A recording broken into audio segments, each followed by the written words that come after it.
ప్రభువైన యేసుక్రీస్తు నామంలో మీ అందరికీ శుభములు. ఇది మీ కొరకైన నా శరీరము, నన్ను జ్ఞాపకం చేసుకున్నటకై దీనిని చేయుడని చెప్పెను. ఈ మాటలు ప్రభువైన యేసుక్రీస్తు తన ఆఖరి భోజన సమయంలో చెప్పారు. రొట్టెను విరిచి ఇది మీ కొరకైన నా శరీరము అని చెప్పడంలో ఒక గొప్ప సత్యం దాగి ఉంది. యేసు మనందరి పాపాల కోసం, మన విడుదల కోసం సిలువలో బలియాగమయ్యాడు.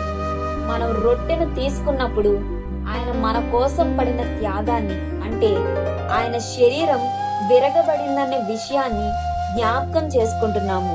ఇది కేవలం పాత సంఘటనను గుర్తు చేసుకోవడం మాత్రమే కాదు, ఆయనతో మనకున్న నిబంధనను, అంటే ఆయన మనలో, మనం ఆయనలో ఉండే ఆ పవిత్ర బంధాన్ని మరొకసారి నిర్ధారించుకోవడం.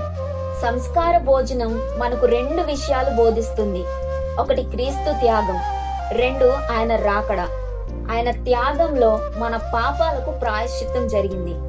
ఆయన రాకడలో తిరిగి వచ్చే వరకు ఈ పనిని కొనసాగించాలని ఆయన ఆజ్ఞాపించారు. కాబట్టి మనం రొట్టెను తీసుకున్నప్పుడల్లా మన జీవితాల్లో క్రీస్తు త్యాగాన్ని స్మరించుకుందాం.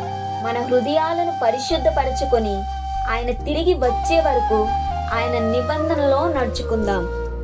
మరి మీరు మీ సంఘంలో సంస్కార భోజనంలో పాలు పొందుతున్నారా? కింద కామెంట్ చేయండి. Amen. God bless you all.